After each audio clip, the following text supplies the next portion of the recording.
Okay. Hey, everybody, it's Forrest with you here on the Ageless Path podcast with my wonderful friend, Brian Vaughn. Hey, Brian, Hey, everybody. welcome to the show. You know, it's so much fun to have friends over time because as the world gets busier and bigger and your phone rings in the middle of everything.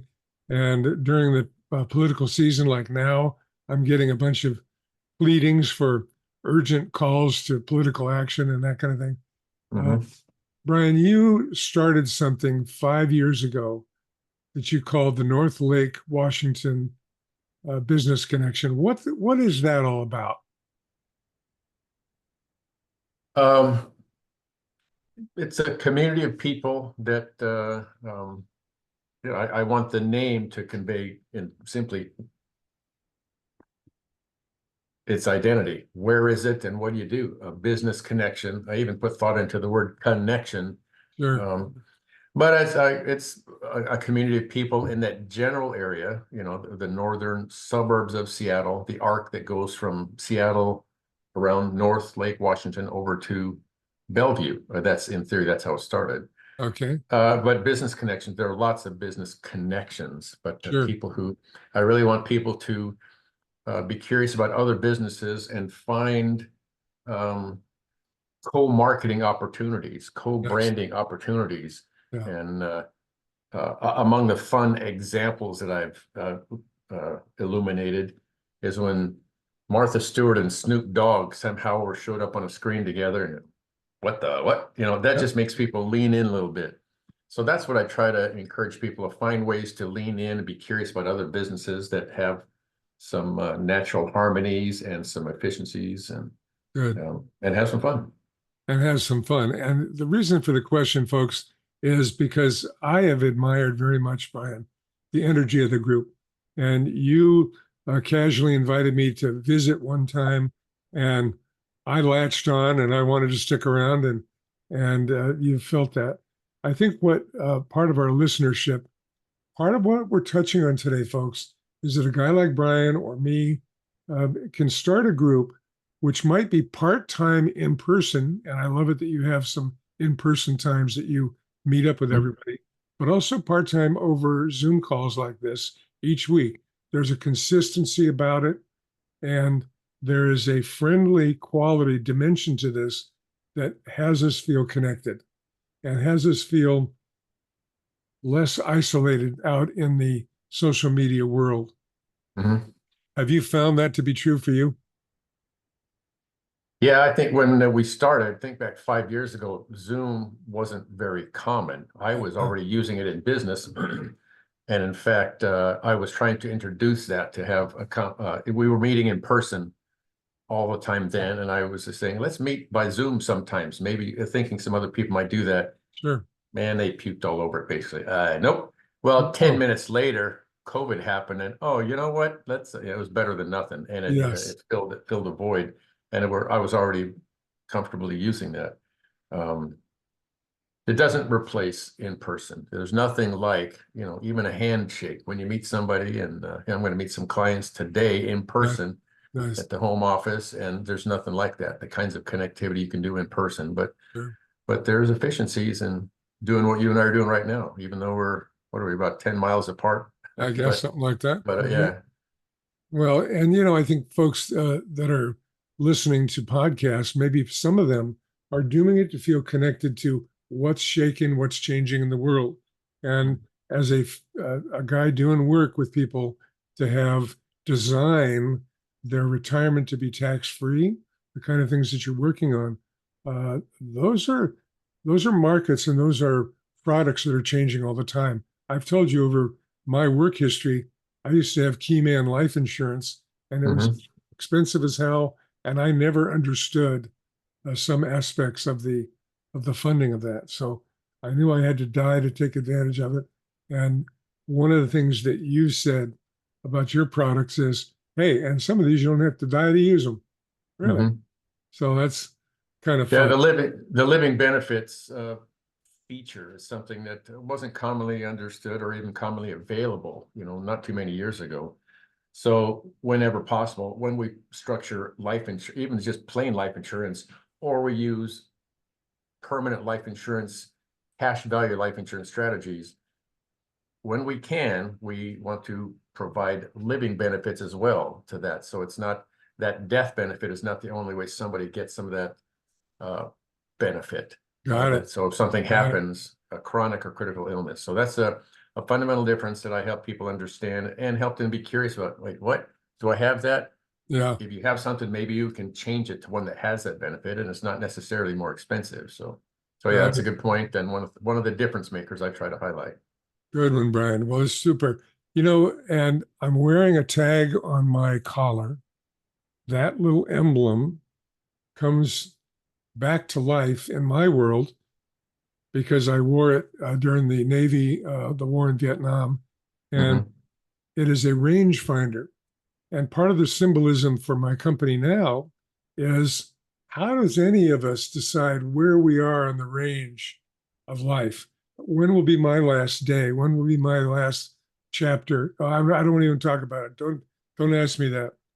So those elements, you are basically working with people's, you know, right on to include their final days. And I guess that can be awkward too, but part of what I'm doing with people is helping them have a better picture of what their final years can be and how they can live a more alive life. That's what the ageless path is all about. I mean, time is going by for all of us, but let's age less along the way. That's the whole idea. Yeah. One of the examples of try to put a little bit of levity in that to really take off from our friend Steve Alexander, who has the cremation business, makes the point. You know, he asked the question, you know what the death rate is in Washington? It's 100%. Yeah. Like, he has a lighthearted way to talk about that and how to plan and how to, you know, think about your legacy and so on. And one of the things that as far as retirement planning, that I kind of get people to think a little bit differently, that and this is what's not intuitive for a financial advisor, but to say, hey man, spend your money, live your life, and use life insurance to take care of your people. You don't have to leave all your money behind for your kids or grandkids. Nice. Get life insurance so you can spend the money you have and enjoy your life. Go, you know, go have romantic getaways. You're entitled to do that. Nice. If you have life insurance, there'll be something, a financial legacy for whomever, but and that's where people go, well, I never thought of it that way. I always thought I had to, you know, leave my money in the bank.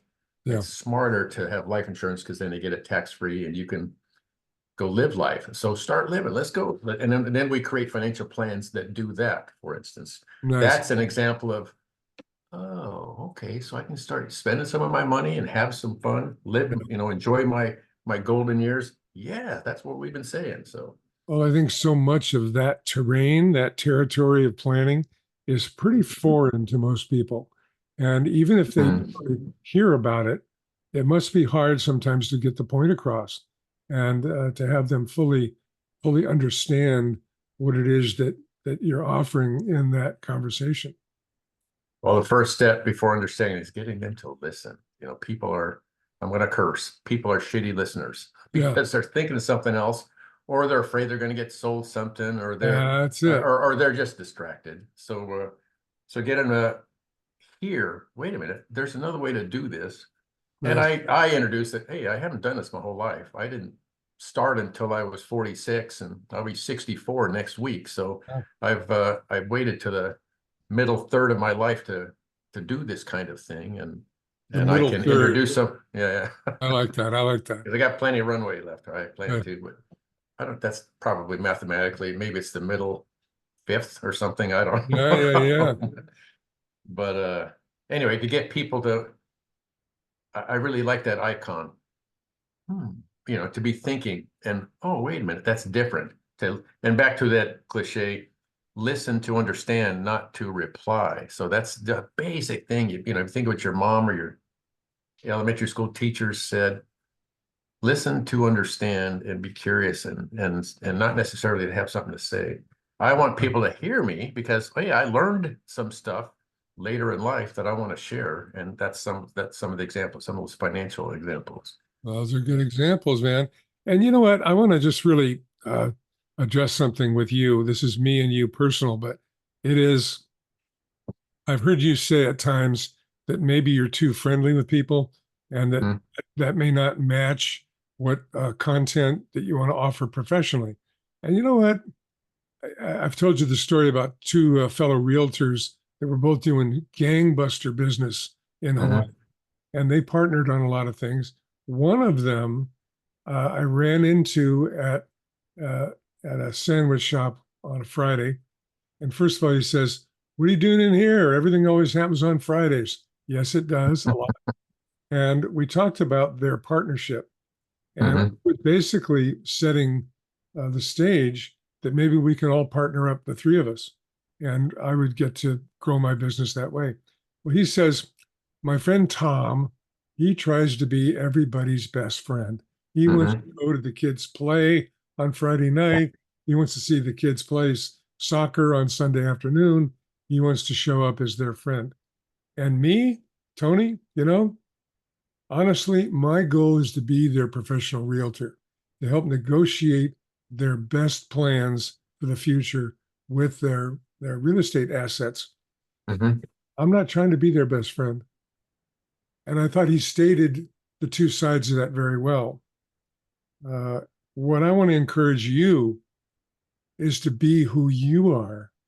And that is a friendly, kind of lighthearted and thoughtful guy who has moved around a lot in life and seen some diversity from the Navy family background you grew up with. And for you to be you, because that's the thing that I love about you is just your personality and your whimsy. And I'm hoping that something like North Lake Washington gives you some of that social aspect that maybe otherwise you wouldn't have all the time.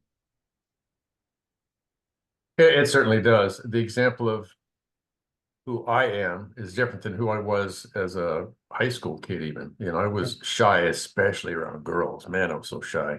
Uh, And but also there are people who are shy about talking to strangers. We talked about people and everybody's a stranger. sure. Um, so there's a balance there. I'm not we all change, and I learned how fun it is to get to know people. And I used to be so afraid to talk to a girl or Right. anybody. I was a new kid. I still remember. I'm still quite shaped by my experiences as early teens. And I Sure. remember those examples and share that with people.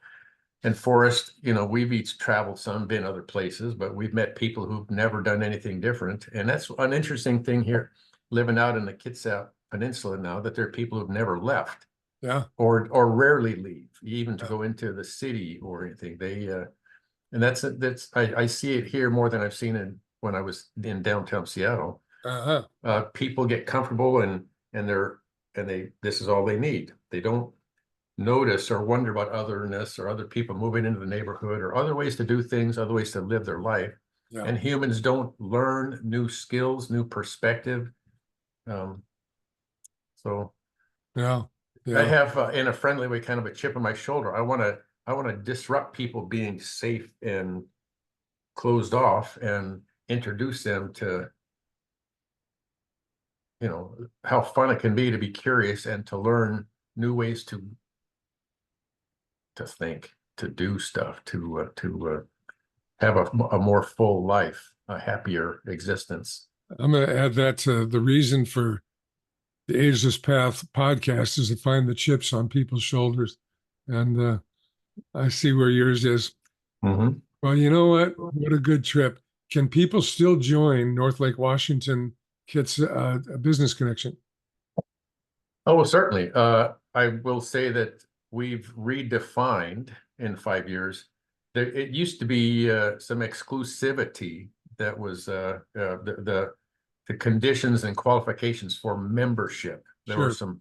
some hurdles there, and I've decided since then that uh, that concept of membership, we've dissolved that, recognizing that there's a time and place and things can flow. People are welcome to come and go, uh, and and feel comfortable with that. It's not a binding thing like BNI. There's no cost, there's no dollar cost. I want it to be inviting and welcoming, and if people stay for once or for months, Sure. it doesn't, that's okay.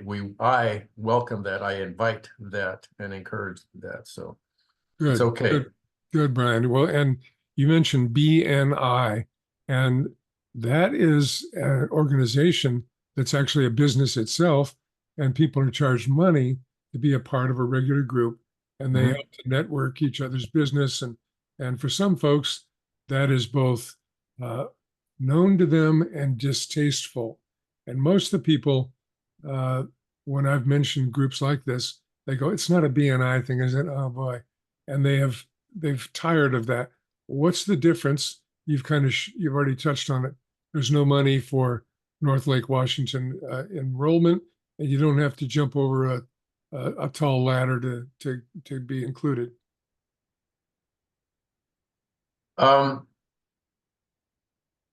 if people were to think about it, like whether or not to be friends with somebody, Yeah, think about if you were only going to be friends if your friend paid you, or only going to be friends if they sent you a referral or you made yeah, some money because of that friend. right. I wanted to take that incentive. People connect, you and I connect, not because we Yeah, send each other business. We have some other, some of the things we experienced in life and the people we know, there was some, we could kind of relate, and yet you have a different life. So, but that was it's just natural, organic, genuine.